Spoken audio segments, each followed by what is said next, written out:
warahmatullahi wabarakatuh. Bismillahirrahmanirrahim. Wassalatu wassalamu ala rasulillah. Amma ba'du, para bapak-bapak sedaya ingkang kawula mulyakaken. Sambil nyantai, sambil ngopi, sambil rokokan, kita belajar bersama bahwa rawuh panjenengan sedaya saking griya mriki niki penuh dengan keutamaan yang luar biasa. Langkah demi langkah panjenengan itu dihitung mengangkat satu derajat, sekaligus menghapus satu langkah, menghapus satu dosa. Mulane semakin adol niku semakin sae. Mulane mriki cara rekor niku kena balung tutul. Paling adol ya paling akeh dilegur dosane karena nuduhno lek paling akeh dosane.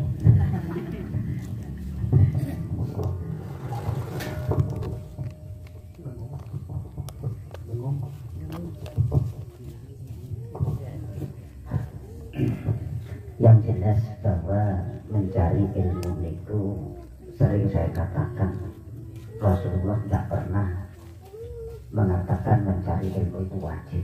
Tidak ada. Mencari ilmu syariat itu tidak wajib, karena Rasulullah tidak pernah mengatakan wajib.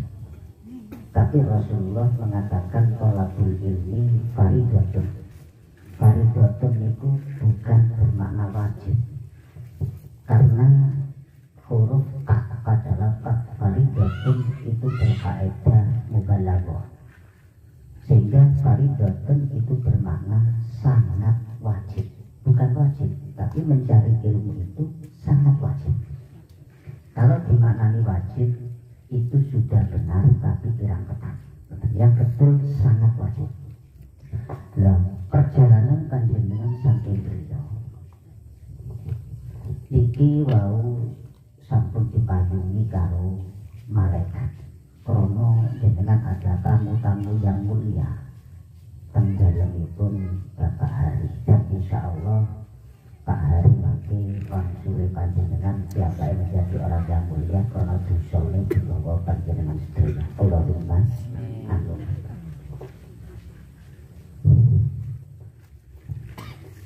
Dalam satu keterangan, inna sholata tanha anil fahsya'i wal munkar. Sholat niku bisa mencegah perbuatan fahsya sekaligus perbuatan munkar. Artinya tiang niku ibadah sholat niku dengan sendirinya munkar iku terhindar, fahsya iku terhindar.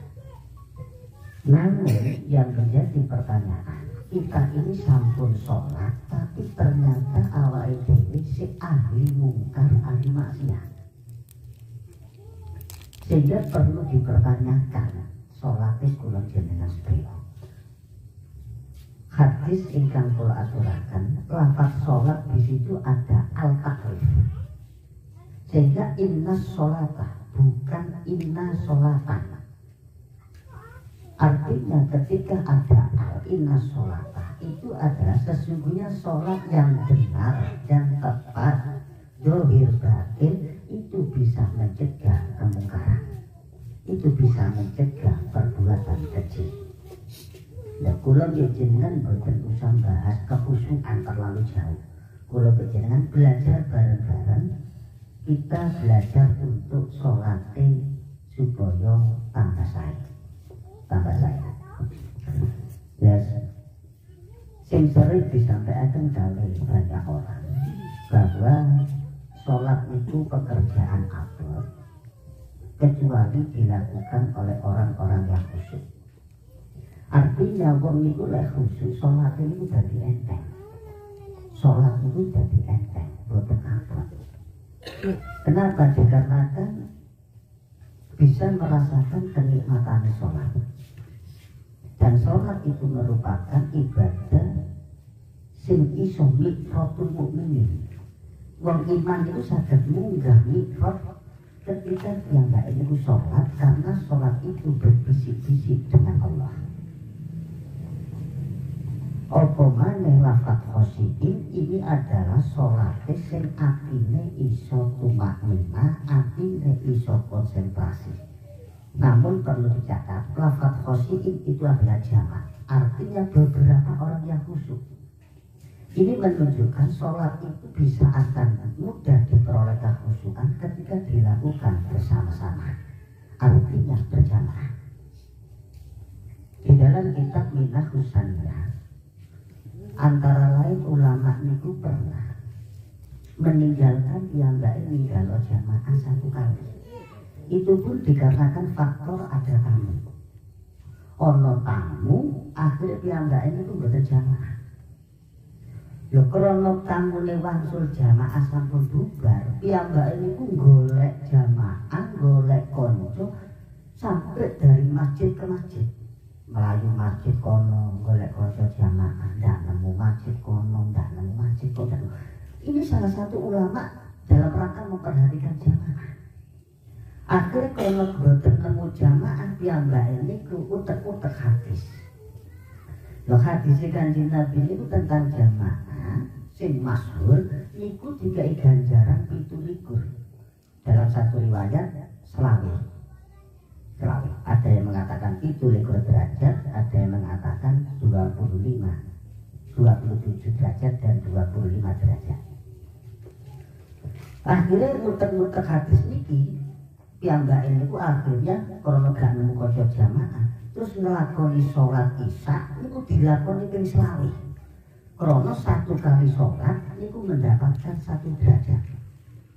Terus dilakoni ping 20 utawa ping 17 supaya imbang karo jamaah. Napa ulama kok sampai kaya ngeten? Ternyata Imam Wahab Asy'arani menanggapi ini. Karena wong niku ngapunten Kang Kata, tiyang niku lek wis ahli jamaah kok dilalai ketrayek jamaah. Ketrayek. Niki terus Imam Wahab Asy'arani ada satu dosa yang belum diistighfari. Ada titik-titik dosa, tondo-tondo wong niku nglakoni dosa dianggelno nglakoni jamaah. Moro-moro digawe wuru nglakoni jamaah. Nggo napa penyebab napa kesirep napa-napa walaupun sifatnya niku undur sing 30, undur 100. Dilalai jamaah niku digawe wuru. Akhirnya ulama niku kepikiran dosa opo? Piyambake istighfar terus nglakoni sholat isya ping 20. Setelah selesai ping 20, piyambake niku kesirep mimpi. Mimpi ketemu karo kanca-kanca sing jamaah teng jero masjid niku. Di dalam mimpi yang padha-padha numpak jarak numpak kuda. Piyambake numpak kuda, kanca-kanca sing jamaah asli niku numpak kuda. Lho waktu dalam mimpinya numpak kuda niki kuda sing ditumpaki yang sing sholat yang selawi niku ternyata kuda ini mboten mampu mengejar kudanya teman-teman. Tidak mampu. Sampai karena dibuaterno kuda niki cara saiki dikecut mboten mampu mengejar. Ya sing ngarep niku ngomong. Sampeyan ndak iso ngudak aku. Awakmu ndak iso ngejar aku. Lho napa krana awakmu mau isya ndak jamaah cuma nglakoni sholat isya ping 20 sementara aku sholat isya jamaah. Kamu gak akan mampu. Artinya bahwa kesimpulan dari kisah ini, sholat ping 17 atau ping 20 itu nilai pahalanya masih di bawahnya sholat jamaah yang asli. Jamaah asli dilakukan bersama-sama. Ganjaran itu likur asli sing kene ngreko-reko dilakoni ping 17 supaya nimbang niki sik kalah karo ganjaran jamaah sing asli. Bapak-bapak sedaya ingkang kula hormati, dalam rangka mewujudkan sholat yang benar itu kita lanjutkan sesuai kali fasal pembahasan bahwa sholat yang supaya benar dan tepat itu harus menghindari sesuatu yang membatalkan sholat. Urutan selanjutnya, perkara yang membatalkan sholat pandangan kitab Safinatun Najah adalah watahalluf bihima biwari udrin, yaitu dikatakan membatalkan sholat yaitu ketika tertinggal dengan imam sampai tertinggalnya 2 rukun. Artinya seorang yang sholat jamaah menjadi makmum niki sholatnya menjadi batal kalau memang sholatnya makmum niki tertinggal utawa terlambat sampai 2 rukun yang berupa rukun pekerjaan. Dan 2 rukun ini tertinggalnya secara sempurna,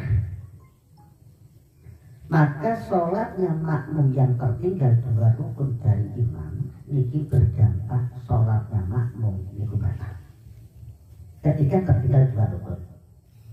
Jadi satu kasus contoh koyo imame takbiratul ihram. Ketika imame takbiratul ihram, makmum yang bisa umpama makmumnya takut terlambat masbuk. Akhirnya imamnya rukuk, makmum dereng rukuk. Makmum dereng rukuk. Imamnya rukuk, sementara makmumnya mboten rukuk.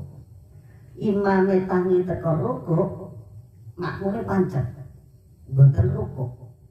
Setelah imamnya ini menuju ke arah sujud, maka makmum dalam posisi tetap berdiri, mboten rukuk. Loh, niki makmum yang tertinggal 2 rukun, maka berefek hukum sholatnya makmum niki batal karena tertinggal 2 rukun.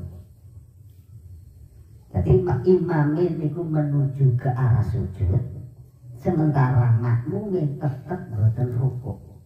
Niki makmum yang seperti ini hukum sholatnya batal. Makin lebih jelasnya sakit kita tanyakan.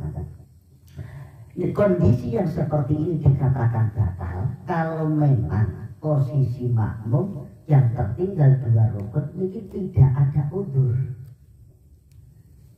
Namun ketika ada udzur atau ketika ada alasan yang dibenarkan, maka makmum boleh tertinggal sampai 5 rukun. Jadi tidak wonten makmum niki tertinggal dalam kondisi yang udzur, yang alasannya dibenarkan oleh syariat, niki oleh ditinggal sampai 5 rukun. Jadi kasus contohnya kayak makmumnya ngadeg maca Fatihah, tapi di posisi udzur nih. Makmumnya ngadeg maca Fatihah, imamnya rukuk. Ternyata makmumnya masih pancet. Imamnya tidak, sami Allahu liman hamidah, pancet mboten rukuk. Imamnya sujud, makmumnya pancet. Imamnya ngelungguh, Allahu Akbar, Rabbi firli warhamni. Imamnya tetap makmumnya ngadeg.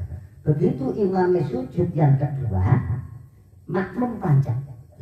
Ketika makmum pancet ini, ternyata imamnya ngadeg, Allahu Akbar, tangi teko rukuk yang kedua.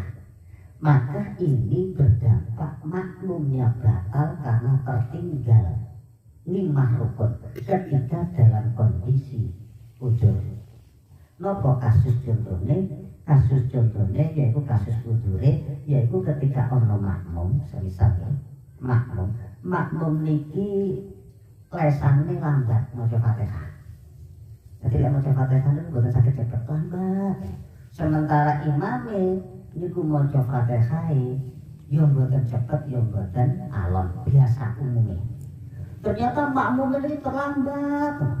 Loh, makmum yang terlambat seperti ini walaupun tertinggal 2 rukun, imamnya sujud yang pertama, niki makmum mboten batal. Mboten. Makmum Rabbi firli bangun teko sujud yang pertama, makmum niki tetap dereng batal. Kalau nerusno Fatihah karena posisi lambene niku lambat. Begitu imam sujud yang kedua, niki makmum niki sebenarnya posisi makmum yang lambat kaya ngeten niki mari ndak mari Fatihah dan cepat rukun. Selesai tidak selesai rukun ini solusi. Seumpama makmum niki nerusno Fatihah, akhirnya imam sampai tangi teko sujud yang kedua, maka sholat makmum itu dirukuni batal. Lebih jelasnya macam ini kita praktekkan, tapi bukan Mas Nur ini. Macam.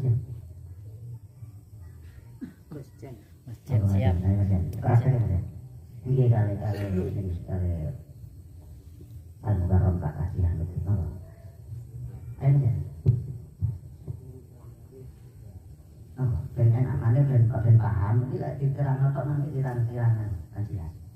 Ya praktek kan. Ayo Mas. Wis kok disalah tok kok goblok iki. Ini aja kan. Itu poin.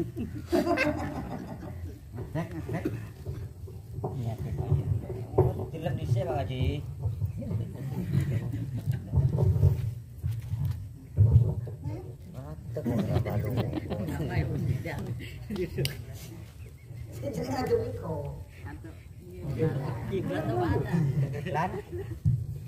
Ini semisal kasus makmum tertinggal 2 rukun membatalkan. Jadi Pak Haji katakan baca Fatihah ya. Masjid ini terlambat. Begitu Pak Haji ini mau surat-suratan, masjid datang. Masbuk, takbir.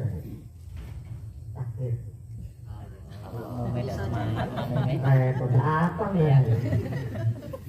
Begitu masjid takbir membaca Fatihah, ternyata imam ini rukuk. Ya. Pada saat rukuk seperti ini, posisi makmum ini wayahe sak oleh-oleh maca Fatihah sak pinten-pinten langsung rukuk. Ternyata masjid mboten rukuk sampai imamnya tangi. Ya, begitu tanginya masjid tetap mboten rukuk. Berarti masih tertinggal 1 rukuk nih, tertinggal 1 rukun nih. Posisinya ini tertinggal 1 rukun, yaitu tertinggal rukuk tok. Begitu Pak Haji mudhun, saya bilangin tadi niki sampun batal salat. Karena tertinggal 2 rukun yaitu rukuk dan i'tidal. Ya. Mulanya solusinya tadi ketika masbuk kaya ngeten, makmum yang seperti ini Fatihah diwaca sak nyapu-nyapuke. Nyapu pinten mawon langsung imam rukuk ikuti rukuk. Paham? Kata yakin kesawan.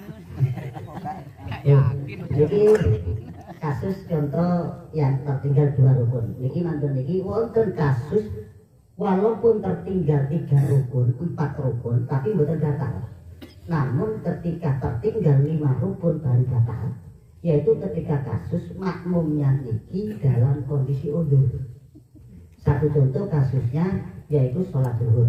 Sholat zuhur rakaat pertama imamnya takbir, makmumnya takbir. Loh, makmumnya menyangka, makmumnya nyongkok, lah imamnya itu mau coba iftitah.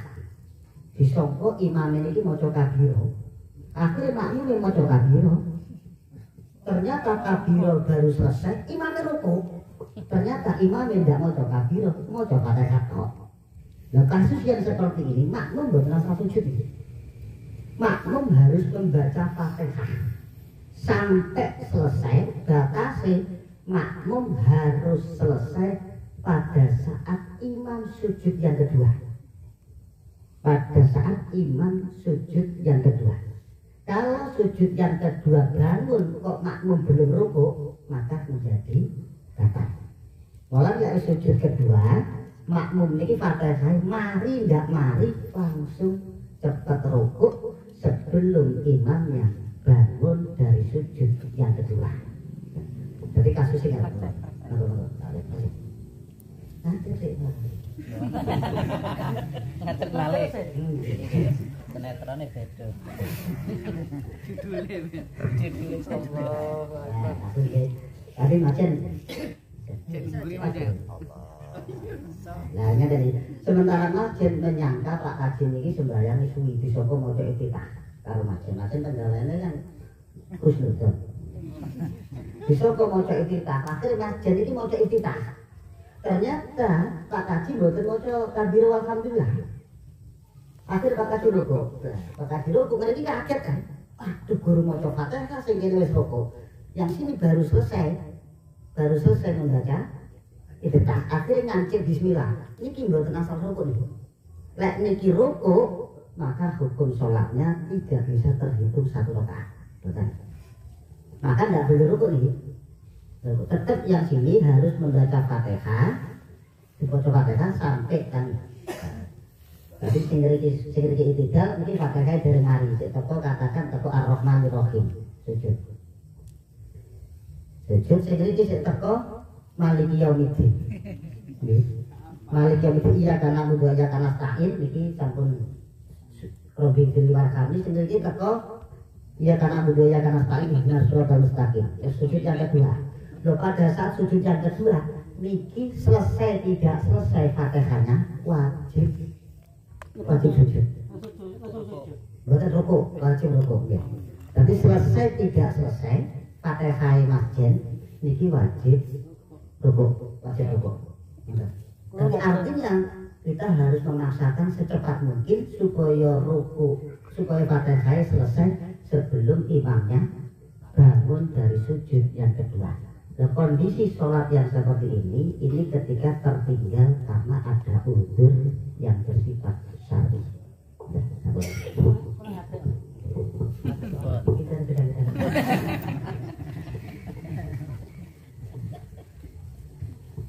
Nah, ini sekilas tentang masalah tertinggal pembahasan tertinggal dua rukun yang bisa membatalkan sholat. Nah, para bapak sekalian dan hormat itu sekilas. Nah, mungkin wonten hal-hal yang kita belajar bersama untuk sing kita letakkan nanti menawi saged kula jawab, menawi boten saged nggih kula utang. Monggo.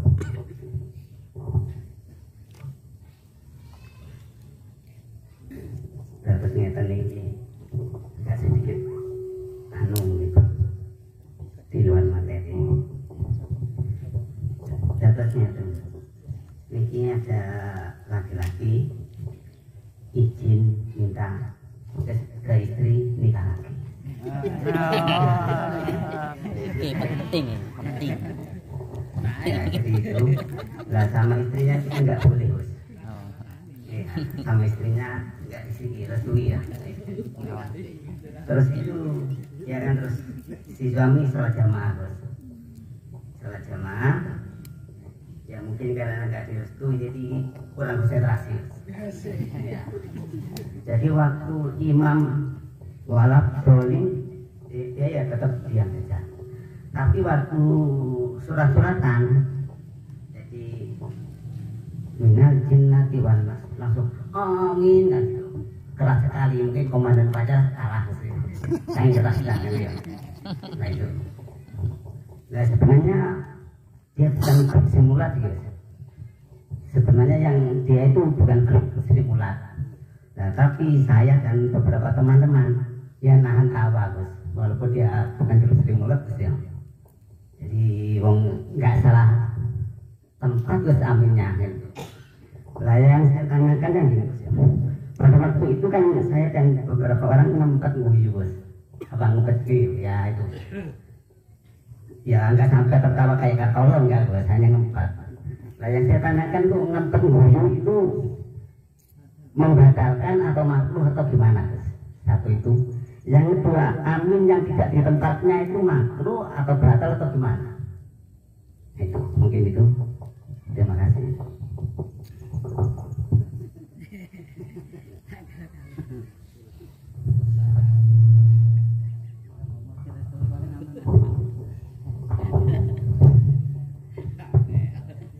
Boleh masalah ini memang bikin kita suasana.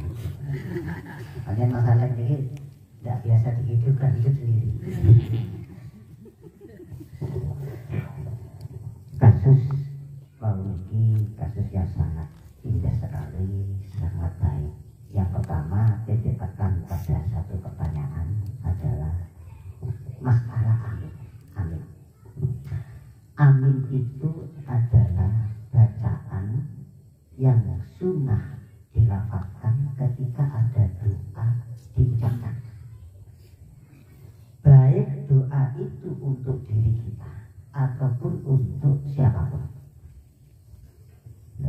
Namun di dalam sholat bacaan amin itu disunahkan untuk siapa? Untuk makmum yang mendengar bacaan walad dolimnya imam. Jadi makmum sing krungu walad dolim ini mendapatkan hukum sunnah membaca amin. Namun ketika tidak mendengar bacaan waladhdallina imam ataupun tidak mendengar bacaan doanya imam semisal doa kunut, makmum ketika doa kunut boten mireng kelawan bacaane Allahumma hdini fiman hadait, boten mireng karena mungkin terlalu jauh ataupun karena suaranya imam terlalu pelan, sing penting boten krungu. Lah kondisi yang seperti ini makmum niku langkung saene boten usah maca amin, tapi maca doa kunut sendiri. Jadi imam kunut sing niki kunut boten napa-napa. Kenapa? Karena kalau kita baca amin kita tidak mendengar. Persyaratan membaca amin itu jatuh pada hukum sunnah itu ketika mendengar kalam doa dari imam. Nah, kalau tidak mendengar maka boten sunnah membaca doa, membaca lafaz amin. Sehingga dalam kasus contoh kunut wau, ketika makmum boten mireng tentang bacaan kunutnya imam, maka makmum tidak ada hukum kesunahan membaca amin, boten-boten. Tapi kesunahannya malah membaca kunut sendiri, membaca kunut sendiri.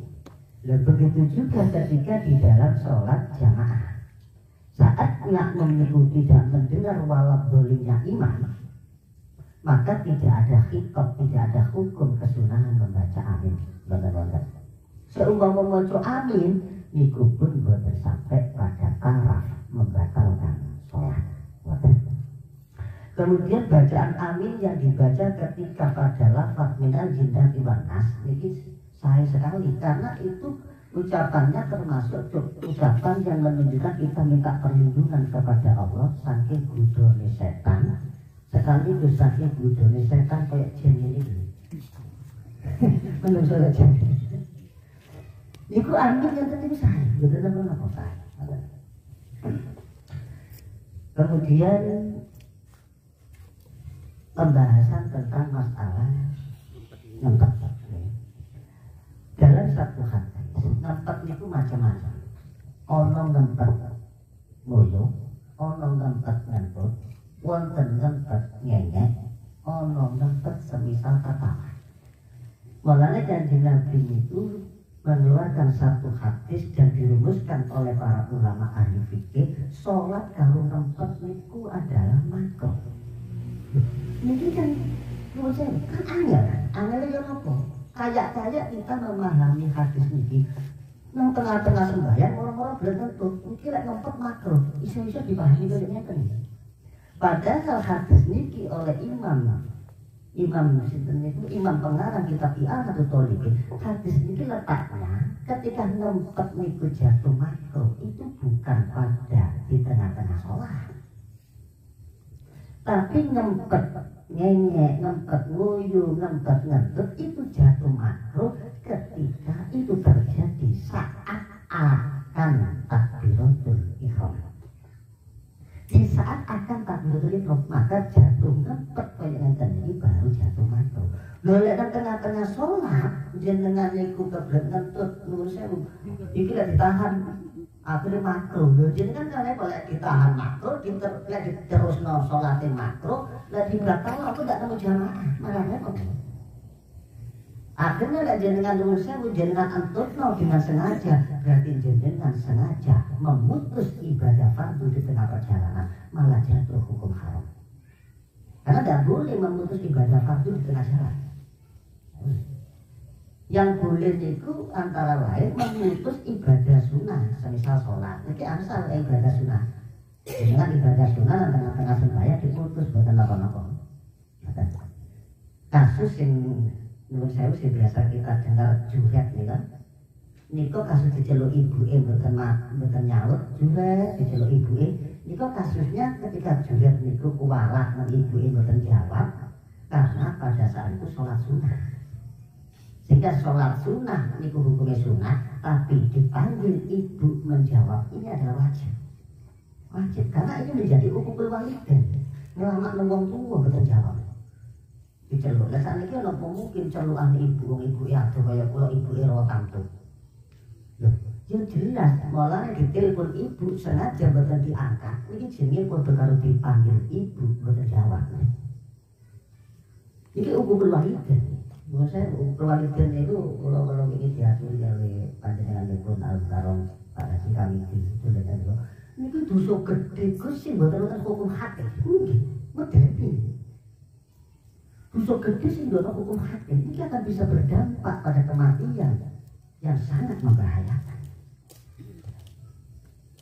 Loh, ibadah fardu ketika ngempet kados wuyu kados niku ketika hukum jatuh makruh yaitu ketika ngempet niku terjadi saat akan takbiratul ihram dengan kata takbiratul ihram merem dengan tuh lelek ngeten iki luwih apik ngantuk terus wudu jenengan peksa takbiratul ihram kelawan ngempet ya tetep angsal mawon cuma nada Allah baring kok ganti lagu Allah itu biasanya pada diimam nanti kayak suara nazar ini di tengah-tengah sholat terjadi kebelet nguyu niki ngempet makruh kita lanjutkan sholatnya jadi kemakruhannya itu terjadi di saat awal akad itu kemudian di saat menahan awal kita bahas pada pertemuan pada saat kita itu dianggap sholatnya batal ketika mulut ini keluar suara yang bukan zikir itu bisa membatalkan sholat. Termasuk dianggap suara adalah tertawa sehingga sholat pada saat tertawa itu membatalkan sholat kalau sampai keluar suara dan mengandung minimal 2 huruf. Termasuk malah kandungan yaitu dehem sholat kalau dehem itu batal jadi Allahu Akbar maca Fatihah itu Bismillahirrahmanirrahim ini batal karena dehem itu adalah mengeluarkan suara yang tidak ada masalah dengan sholat ini batal cuma kemarin sudah saya terangkan ada batasannya artinya ketika jenengan membaca fardu membaca bacaan fardu semisal Fatihah kok wonten tenggorokan iki kleret-kleret maka jenengan wajib napa jenenge wajib menahan sebatas mana sebatas nanti ketika tidak keluar suaranya maka kita boleh baru berdiri lek sik suara lima tuh mboten usah dibenakan ditahan kersane dehem dengan sendirinya ya kasus wau iki menahan tawa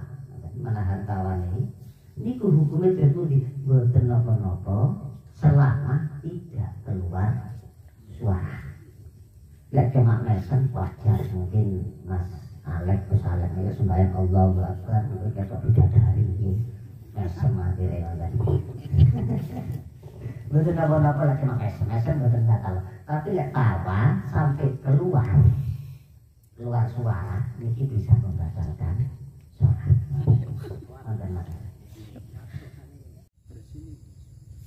Waktu sami, jadi waktu itu sami kali dehem. Artinya batuk itu sesuatu yang bisa kita tahan. Batuk kali bersin. Lek bersin ini sesuatu yang tidak bisa kita tahan. Karena kalau mau dus, tapi lek waktu saja. Mulanya ketika jenengan pada saat bacaan sunnah, membaca surat-suratan, kok guater. Ini bukan asal di waktu akan, lek di waktu akan batal. Orang yang berpundi kita tahan biar batuk dengan sendirinya. Berarti ini sudah di luar kemampuan manusia. Galanya dan bukan batal ini dianggap putus syar'i. Masalah. Mungkin yang bertepat bingung. Artinya bahwa sholat itu ketika tidak sah. Artinya sholat batal di tengah perjalanan. Ini berarti setoran sholat itu lebih jenengan. Ini berarti dianggap dereng setoran. Sehingga kalau tidak sah, kita wajib melakukan sholat kembali dari awal dengan bentuk sholat yang benar. Karena nanti efeknya ini ngapain? Efeknya sembahyang ini kuat. Ya, artinya siksone wong sholat salah utawa siksone wong boten sholat ini boten main-main. Jadi Al-Quran itu ya alladzina hum fi sholatihim khashi'un. Alladzina hum fi sholatihim khashi'un. Niku siapa Pak? Alladzina hum fi sholatihim alladzina hum an sholatihim sahun. Jadi orang-orang yang lalai, yang lupa dengan sholatnya, ini kan akibat dari ceroboh. Ini diancam karo fawailun, neraka barang. Well itu bahasa kita itu harus neraka. Well itu adalah wadun, adalah jurang yang ada di dalam neraka. Jadi neraka jahanam itu ono jurang. Jurangnya ini jumberu, niki antara lain jurang sing kanggo wong sing sembahyang ceroboh. Mulane tiyang niku ketika mengikuti sholat ini tetap ada kewajiban untuk mengkodok sholat. Jadi wajib melalui utang dia sholat ini wajib dikodok. Selama kita masih hidup, kita masih punya peluang untuk membenari dan mengkodok sholat yang tertinggal. Khawatir lek kepundut. Berarti kita pulang ke rahmat Allah dalam kondisi masih punya hutang. Sementara na'udzubillah ahli waris tidak mereka. Yang tadi kan ada. Monggo yang lain.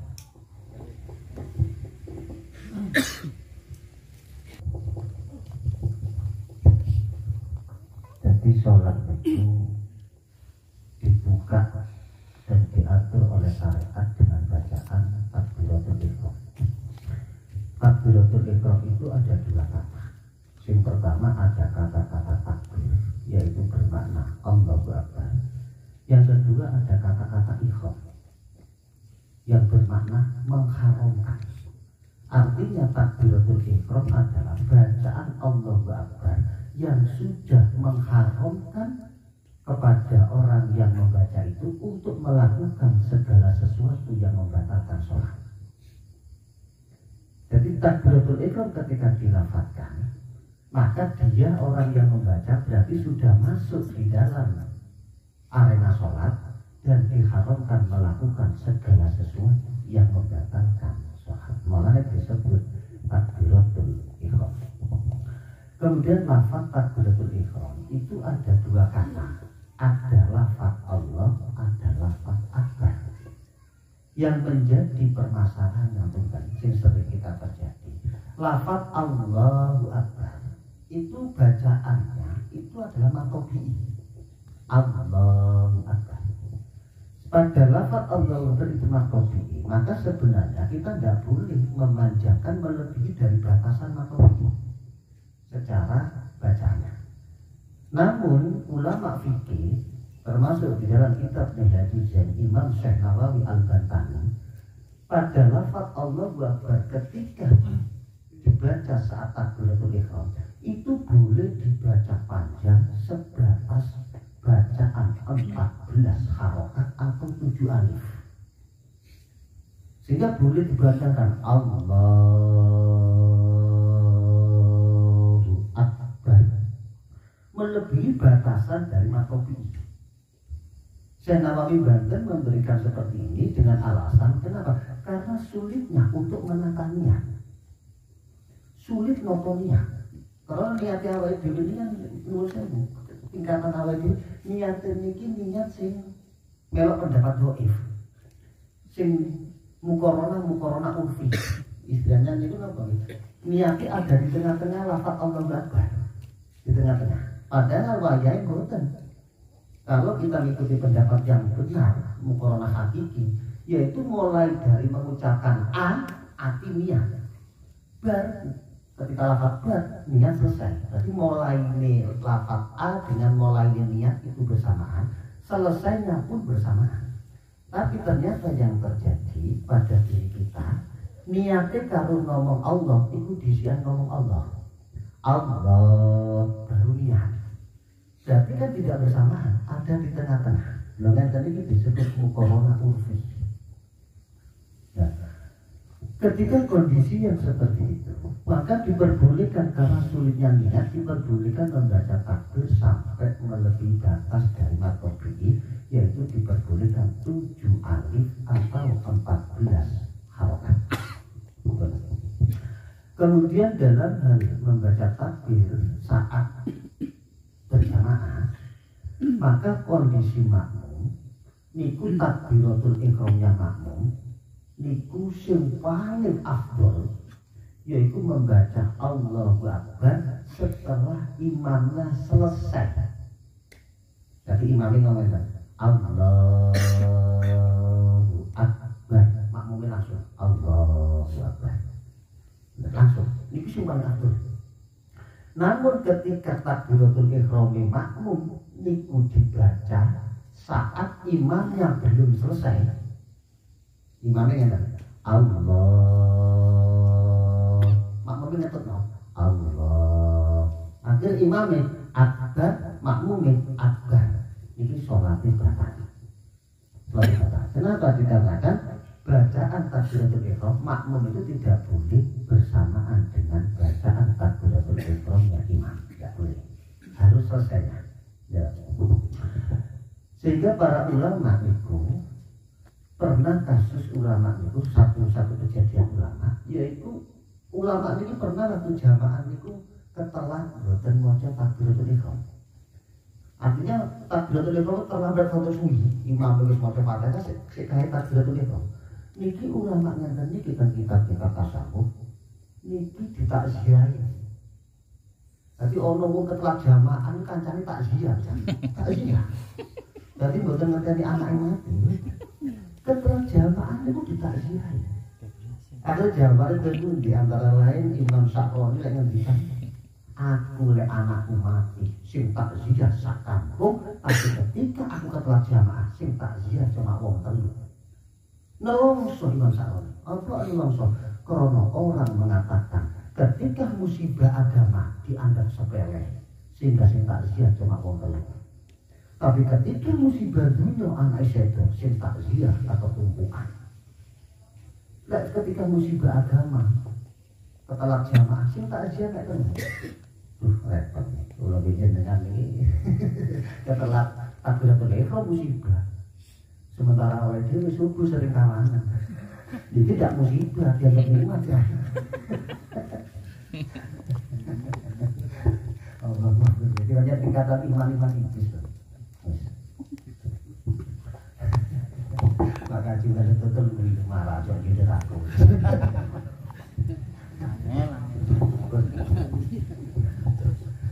Akhirnya ketika takbiratul ihram, maka katakan kasus contoh wau, imam takbiratul ihram, makmumnya takbiratul ihram. Di tengah-tengah tiba-tiba imamnya membatalkan, artinya mengulangi baca takbirnya. Yang jelas pada saat itu kemungkinan kalau makmumnya imamnya membatalkan, posisi makmum ini kalau ingin menjadi makmum maka juga harus membatalkan. Kalau tidak membatalkan makmumnya, boten nopo-nopo, tapi statusnya nanti sholatnya sholat sendirian. Tapi kan jadi ngasih tahu makmum tengriki, corong boten batalno, boten nopo-nopo, boten batalno. Tapi nanti harus ada permainan hati mana, permainan niat. Jadi semisal ya, imamnya takbir, Allahu Akbar. Makmumnya takbir, Allahu Akbar. Moro-moro ketika makmum mau coba bismillah, makmumnya ini takbir dibatal. Imam takbir imam dibatal. Sementara makmum menengah. Berarti kan cara hubungan antara makmum dengan imam ini sudah putus. Imamnya takbir mana? Allahu Akbar. Makmumnya ini berdiri. Makmum ini tetap bisa berjamaah dengan imam asalkan hatinya berkata, niat ingsun sholat fardu zuhur makmum maring imam ini berkata betul. Jadi kasus ini pasti kayak kejadian ketika masbuk sama masbuk menjauh. Jadi makmum loro masbuk ya. Imame salam akhir padha ngadeki. Ketika padha ngadeki, akhirnya sembahyang dhewe-dhewe. Ketika sembahyang dhewe-dhewe, makmum sing niki moro-moro atine diobah, niat ingsun makmum nemu iki. Niki hukumnya jamaah. Makmum jamaah, cuma imam enggak ngerti lek iki dadi makmum. Ya tadi ada. Tadi makmum di tengah-tengah sholat, bukan apa-apa. Kemudian pembatalan imam seperti itu, ini pembatalan imam seperti itu, kemungkinan imamnya satu ragu-ragu dengan niat. Karena ketika imamnya ragu-ragu niatnya, maka harus dibatalkan. Jadi imamnya ngomongnya kan Allahu Akbar, orang-orang imamnya ngomong, aku mau lihat sembahyang dulu, apa sembahyang isya. Lalu kayaknya kan ini langsung dibatalkan. Mungkin kasusnya kasus seperti ini, maka makmum solusinya seperti tadi, dibatalkan beberapa nanti ikut pada imam maneh, utawa diterusno sembahyang dirian, atau kita teruskan tapi nanti setelah imamnya takbir langsung ada niat makmum kembali. Monggo untuk kasus sholat Jumat.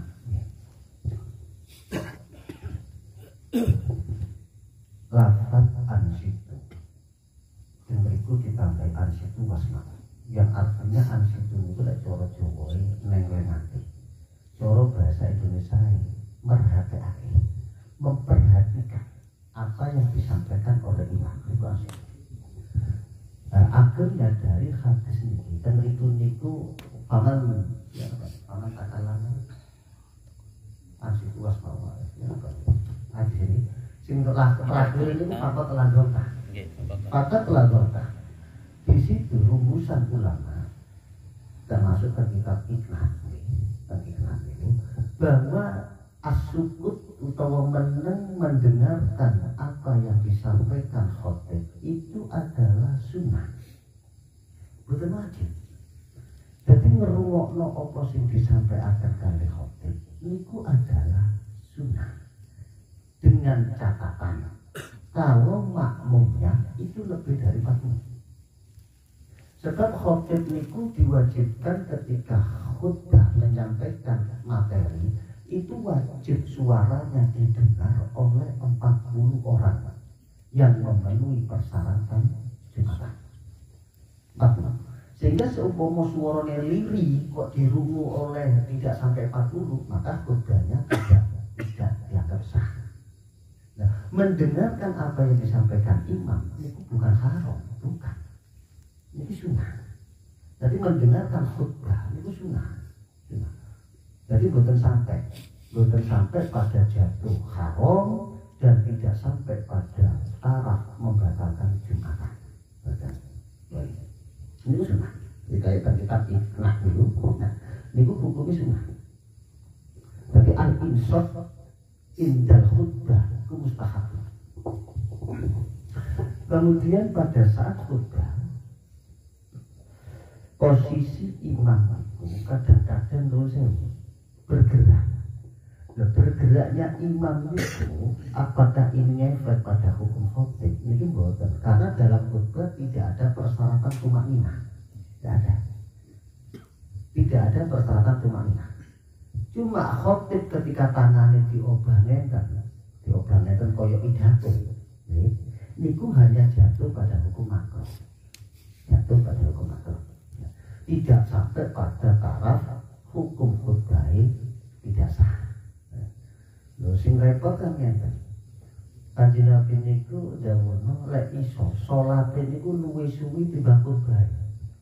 Niki sing angel. Nah, sementara sembayange awake dhewe cukup padha. Sak suwi-suwine awake dhewe niki sepiro suwine. Seumpama imamnya niku rakaat pertama maca Yasin seumpama. Rakaat pertama Yasin, rakaat kedua iku Waqiah. Dikerutuk sandal. Iya. Iya bulu wae, yo buyar.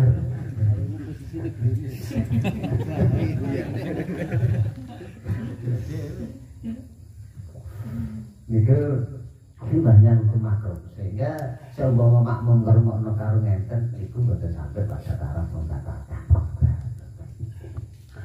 Kemudian yang ketiga, Makmum tentu. Ketika khutbah. mereka. Makmum ketika khutbah piyambaken itu apa namanya? Terus maka piyambaken itu diwajibno wudu maneh dalam rangka untuk sholat Jumat. Pada saat khutbah tidak ada persyaratan makmum harus suci. Tapi nanti ketika mau sholat makmum itu kudu wudu maneh. Yo repot ketika mendengar. Menang barisan ngarep ngentut lak entute ana lagune. Kate metu isin, waduh kan repot. Nah niki ya napa? Ya kita harus memaksakan daripada awal dhewe sembahyang dalam kondisi hadas. Lah salat dalam kondisi hadas iki mboten main-main lho. Minal kabair, dosa gede. Dosa gede. Wah daripada isin bener sing sembahyang. Lalu itu dosa gede niki tetep wudu. Wudu apa namanya? Wudu. Nah, wudu terus kalau jamaah. Nah, yang sulit kan ya, yang kasus yang paling angel ya, di tengah-tengah sembahyang,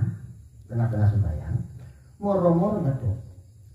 Nah, tengah-tengah sembahyang itu, loh ngetutin ini kita tepat pada rakaat kedua. Akhirnya piyambake lek metu wudu, engkau mlebu masjid salam guys. Wudu begitu mlebu masjid imam assalamualaikum assalamualaikum. Loh makmum ngenten iki berbudi. Apakah yang menjadi pertanyaan? Apakah boleh dia langsung sholat zuhur? Maka jawabannya tidak boleh sholat zuhur. Tidak boleh. Solusinya maka dia harus lari cari masjid yang belum selesai. Boleh ini. Tapi kalau upaya tengriki, mulai nekaran tentang. Boleh masjid sing belum selesai. Karena orang itu ketika ada udzur meninggalkan jumatan, dia boleh sholat zuhur dengan catatan jumatan di daerah sekitar telah selesai.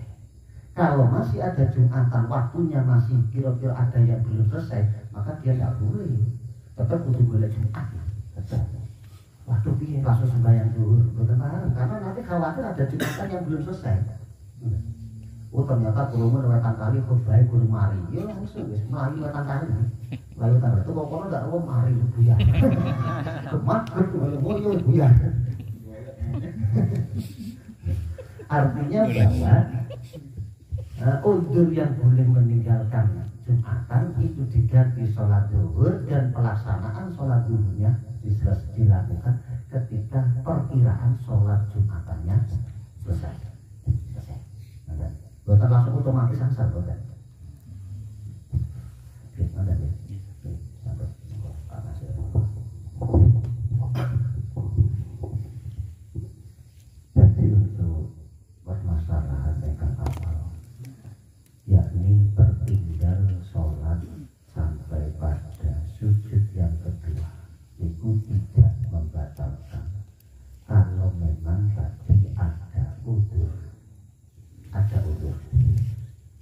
Ada udzur semisal bahwa kasusnya tak kasih contoh imamnya disongko membaca iftitah ternyata tidak, maka makmum yang seperti ini boleh tertinggal sampai 5 rukun. Batasannya yaitu makmum harus menyelesaikan fatihahnya atau selesai tidak selesai dia wajib rukuk sebelum imam bangun dari sujud yang kedua. Setelah itu yang menjadi pertanyaan panjenengan pun yaitu ketika rukuk imamnya kan ngadeg imam ngadeg lho makmum ini ya nopo imam mau coba Fatihah akhirnya makmum ini rukuk terus iktidal mari iktidal sujud, lungguh, sujud, terus tangi. Ketika tangi ngadeg, pada saat ngadeg, moro-moro imam wis rukuk. Lah ngeten iki terus pundi? Maka makmum dalam hal ini itu dikatakan rakaat kedua itu makmum masbuk. Sehingga masbuk itu bukan hanya terjadi pada rakaat awal, tapi bisa terjadi pada rakaat yang kedua ataupun yang ketiga. Kasus pada contoh ini pada rakaat yang kedua makmume tangi teko lungguh, teko sujud ini Allahu Akbar. Moro-moro imame rukuk, paham ya? Plus maka makmum wajib langsung rukuk. Kenapa? Karena makmum pada rakaat kedua statusnya masbuk, yaitu tidak menemukan waktu yang cukup membaca Al-Fatihah, langsung ikut rukuk, sehingga rakaat kedua ini dihukumi makmum masbuk. Kemudian pada contoh permasalahan yang kedua, mau jenengan sholat, sholat kemudian ternyata sholat sunnah, terus imamnya makmumnya selesai, bukan tiang dulu di tengah.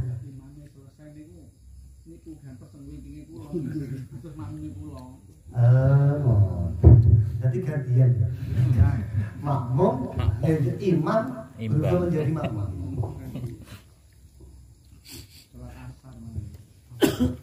Ini gila menurut saya cara bahasan anu kula dialah menunjukkan pengalimannya. Nuduno imamnya wau niku ngalim wong ngerti hukum, artinya enggak sholatnya panjenengan wau Pak Mansur. Ketika jenengan niku makmum pada orang yang melakukan sholat sunnah, maka hukum jenengan sholatnya tetap sah dengan catatan bentuk sholatnya sama.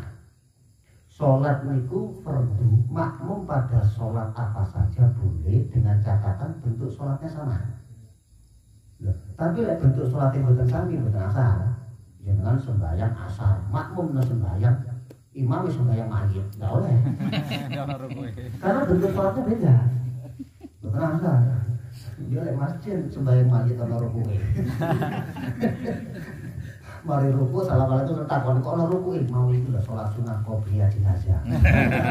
Salat sunah qobliyah jenazah. Ono Mbak Dian. Oh, Mbak qobliyah. Nah, status jenengan lau salat asar makmum kepada orang salat sunah. Hukum salat jenengan adalah sah. Setelah dia salam jenengan kan nambah rakaat. Maka dia berputar balik terus mudik jenengan piyambake sembahyang asar makmum jenengan, maka hukumnya juga sama-sama sah. Jadi status rakaat 2 rakaat jenengan makmum kepada ini, 2 rakaat yang kedua jenengan menjadi imam dari orang yang ini. Jadi kita tetap asal, kata nawan-nawan. Mau kan keluar imam makmuman, pasangan kan harus baca imaman. Dan ketika jenengan sholat menjadi imam kan diutik yang terjadi, diutik ini sekarang cukup tak apa? Diutik ini sunnah dalam artian apa? Hanya tujuannya cara ngomong ini, aku makmum sampean tidak cara ngomong. Tapi yang ngutik ini sunnah, cara bukan ngutik bukan apa-apa. Nah ketika diutik ngeten berarti jenengan itu diberitahu aku makmum sampean. Berarti jenengan langsung hatinya muni niat ingsun dadi imam. Lek jenengan boten muni walaupun diutik, maka jenengan statusnya dianggap sholat sendirian. Dianggap sholat sendirian. Maka jenengan harus berubah. Begitu juga ketika kasus pada saat ada orang sholat tiba-tiba makmum di belakang jenengan. Boten ngutik, boten napa-napa moro-moro Allahu Akbar. Jenengan rukuk melo rukuk. Berarti dia makmum ten jenengan. Maka kalau yang ngeten ini hukumnya sah, makmum oleh itu likur, imam yang buatan niat dari imam, ya oleh sak derajat. Ini kecolongan. Ini makmum sudah dimalih. Makmum siluman. Wonten iki lah sah. Pun yang ketiga, kula mboten paham kasus ini mesti nggak. Birrul walidain ini itu harus tumbuh dari anak, bukan dari orang tua. Dari orang tua, tapi dari anak. Jadi hadis kanjeng Nabi birrul walidain, berbakti kepada orang tua, berarti itu harus tumbuh dari hatinya anak, bukan dari orang tua. Berarti aku rumah tangga, tapi dari anak sing sak durunge dikongkon dia gatekno. Jadi biru, bahasanya pakai biru. Jadi menggatekkan. Menggatekkan. Iya, menggatekkan. Ya. Jadi nggatekno nopo sing tujuannya anak itu satu. Bagaimana anak itu iso nyenengno wong tuwa. Anak itu cuma targetnya bagaimana bisa menyenangkan orang tua. Ini kita menyenangkan orang tua. Loh, boten nyenengno, artinya kita 50-50 ya. Orang nyenengno, yo orang megeno. Ngenten niki namanya bukan birwalidain. Ya bukan dikatakan ngelamar. Yo orang nyenengno, yo orang ngelarangno. Ya true. Yang tadi bukan birwalidain. Birwalidain itu bagaimana nanti orang tua itu bisa senang. Makanya yang sering kalau sampai akhir ngapunten dengan kata abot yang birwalidain itu ketika lain duwe ibu utawa duwe bapak sakit nang dhuwur kasur, ngengek nang kasur, nguyu nang kasur, ini baru teruji kesolihan seorang anak. Ini sih paling abot. Ibu urip nang kasur, anak urip nang kasur. Ibu urip nang kasur, ngengek nang kasur, nguyu nang kasur. Iki lho, ya opo? Iya lek cuma loro sedina. Awak dhewe saged. Lek sampai loro iki berbulan-bulan bahkan bertahun-tahun. Ini baru teruji. Ngapunten, iki ndak butuh lho sing cara bahasa gampangnya ndak butuh wong sarjana, ndak butuh iki wong alim, tapi butuh anak sing pelak. Pinter maca kitab tapi ndak pelak iki Pak kok bae. Sarjana ndak pelak Pak kok bae. Iki butuh mulane birwalidain itu berangkat dari hati. Sehingga anak solih itu lek kula nggawe gambaran, anak yang bisa menyenangkan orang tua. Gawe wong tua seneng. Gawe wong tua seneng ya carane, wong tua seneng. Dan malah wajib taat. Wajib taatnya apa? Nyenengno wong tua. Ojo ngelarangi, ya nyenengno. Jadi fala takul lahum ufin, ngomong uf dilarang, apalagi lebih dari uf. Loh. Sehingga anak solih-solihan iki satu nyenengno wong tuwane ketika si urip. Nomor loro mengantarkan orang tuanya ya apa supaya wong tua ku sedo husnul khotimah. Sehingga sing wau kula aturaken nek wong tuwa niku nang kasur nguyur nang kasur ngengek nang kasur. Ini bagaimana anak solih nuwun sewu ya apa carane ngundhuki ibuke. Karena ibu sing nang kasur itu tetap wajib sholat. Tetap wajib sholat. Yuk, wajib karena masih mukallaf. Lho ini kita tugasnya anak, yuk apa caranya? Sehingga dalam kitab Syarah Rabiul Haddad, lek ono anak ngomongin dan wis Bu, jenengan mboten usah sholat, Bu, jenengan sakit. Kok delala mati? Dan kitab itu Syarah Rabiul Haddad, maka anak inilah penyebab mati suul khotimah anak. Suul khotimah wong tua. Iki anak. Jadi karepe pelak jenengan mboten usah sholat, Bu, kesane kok jenengan sakit. Karepe iki ngeringan wong tua niki salah. Rabiul Haddad iki salah penyebab mati suul khotimah iki ada anak. Itu apa? Saya ini bahas wudhu ya, ini apa? Nah, insya Allah sudah kita bahas beberapa bulan yang lalu tata cara wudhui wong tua ketika di atas kasur kita sudah pernah praktek.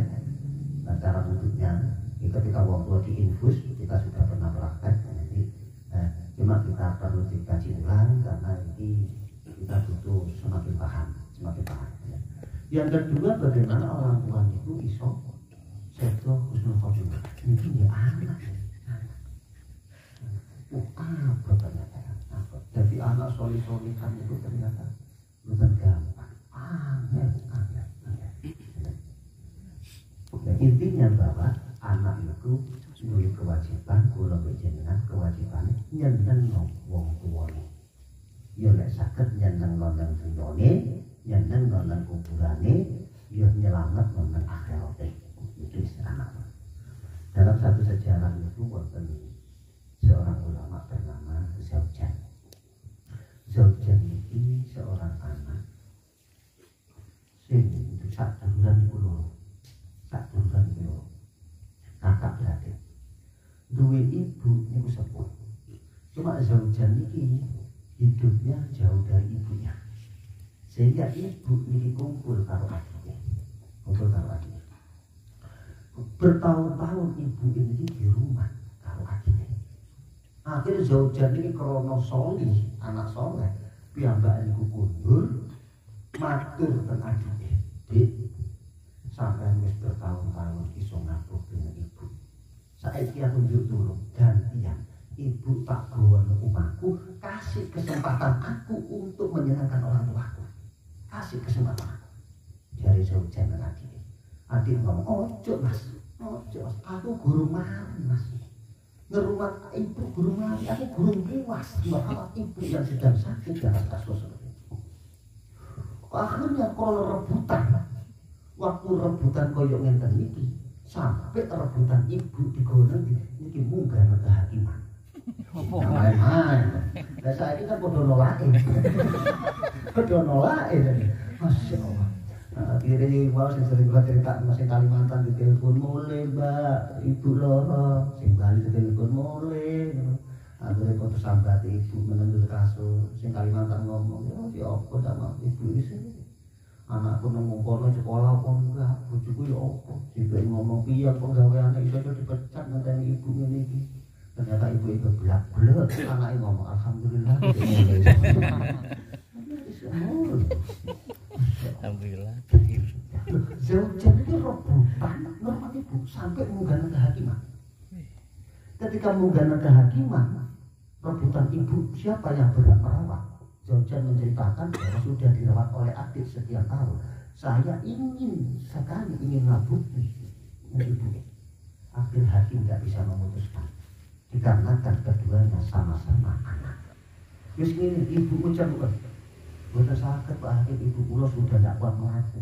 Ada di atas kasur. Akhir hakim moro. Ini keputusannya orang ibumu. Ibu diparani karo hakim. Bu, jenengan milih jenengan turun pun dirawat karo Zaujan apa dirawat karo adik. Ternyata ibu ngomong, aku tidak iso milih. Karena separuh badanku iki milik kakaknya, separuh badanku milik adiknya. Aku tidak iso milih. Rebutan rumah, Masya Allah. Ini kesuksesan orang tua. Artinya apa? Anak rebutan rumah. Ya kok dioper-oper itu sih repot. Dioper-oper dagangan. Ono, aku kesel gue gini awakmu, gue merono. Akhirnya ibu mati di jalan. Masya Allah. Akhirnya jono karena hakim tidak bisa memutuskan. Walhasil kakak beradik jadi ngomong, wis ini daripada dewe rebutan lan foto-foto, ayo di rumah bareng. Di rumah bareng. Kenapa? Karena kedua anak soleh ini ingin oleh ridhone wong tua. Ridhollahi fi ridhol walidain wa suhtullahi fi suhtil walidain. Harapan kula jenengan muga-muga rahmati Allah mudhun pitulung Allah mudhun kula jenengan tidak besaken tiyang ingkang soleh-soleh. Kita sakit ngaku tidak yang sebaik. Lan muga-muga lek jenengan ada putra, diparingi putra ingkang soleh-solehah. Sing sedang sakit ngaku. Monggo. Panasut, mungkin satu kali lagi. Bagus. Assalamualaikum warahmatullahi wabarakatuh. Ini dianggap satu rakaat. Namun ketika imamnya rukuk ternyata salipah, imam makmumnya ruku, imamnya tangi, maka makmum yang seperti ini dianggap tidak batal sholatnya, tapi tidak terhitung satu rakaat. Sehingga nanti setelah salam, imamnya salam, makmum harus menambah satu rakaat. Terus di rakaat keduanya masbuk. Satu tidak masbuk, tapi di rakaat kedua masbuk. Apakah perlu nambah lagi satu rakaat setelah salam? Nah, untuk masbuk pada rakaat kedua, itu melihat tadi nyampuk betul tumakninah rukuk dengan imam. Ya. Kalau pada rakaat kedua, nanti kasusnya kan itu loh ya. Imamnya ngadep, makmumnya kasih nurut kan ya. Begitu imamnya tangi atau sujud yang kedua, makmumnya bangun dari sujud yang kedua. Allahu Akbar ngadep, begitu tangannya ngenten. Tegak ya, itu tegak imamnya rukuk, ya.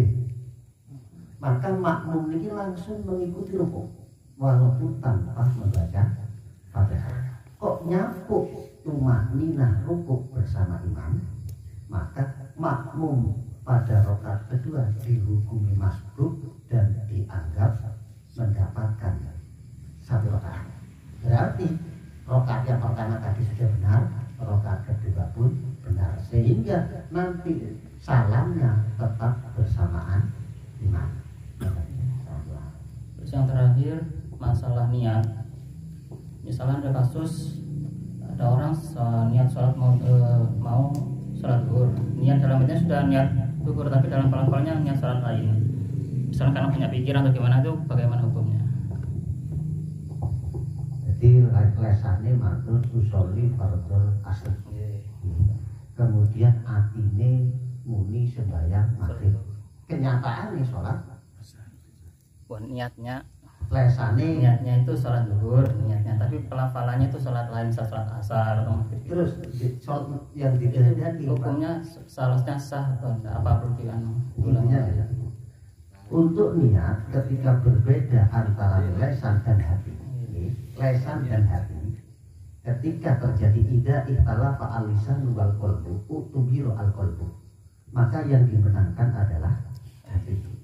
Maka yang dimenangkan hati. Artinya ketika hati jenengan niku ngomong zuhur walaupun lesannya ngomong asar, maka yang dimenangkan zuhur. Tapi kenyataan jenengan kok sembahyang zuhur ya sah.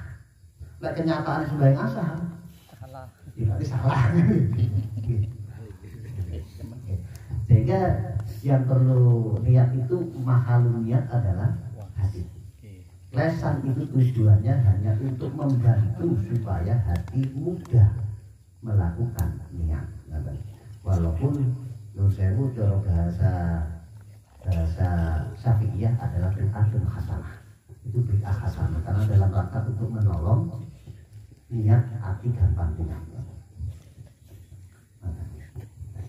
Campur ya.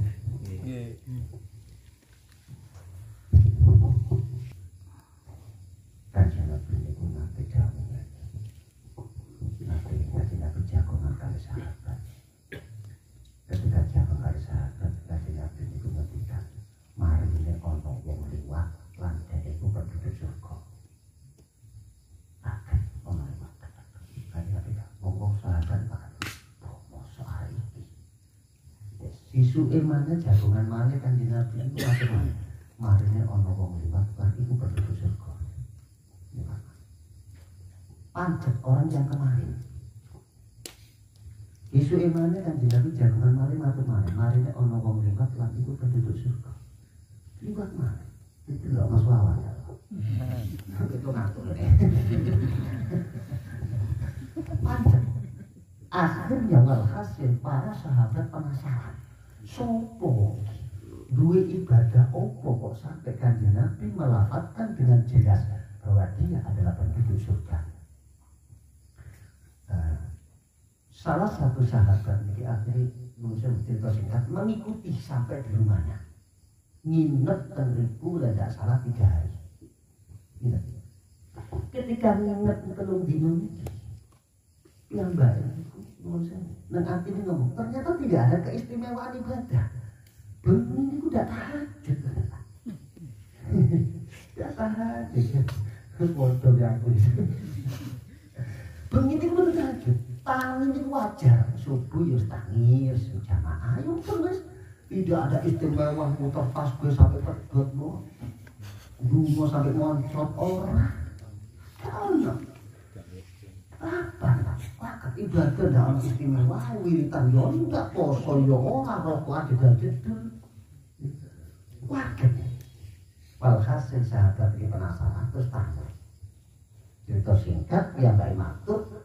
Dengan kita Kanjeng Nabi dianggap penduduk surga. Apa kelebihan jenengan saja? Muga-muga barokah. Ternyata jawabannya matur. Aku lagi ibadah yang isa-isa-isaku. Tapi hatiku, aku duwe ati, sing atiku orang tahu duwe rasa iri karo tangga, orang duwe rasa iri karo sapa. Tidak pernah hatiku suudzon karo sapa. Tidak pernah hatiku riya, tidak pernah hatiku merasa lebih dengan yang lain. Artinya bahwa piyambake ibadah badannya hanya pas-pasan, tapi ternyata ibadah hatinya luar biasa.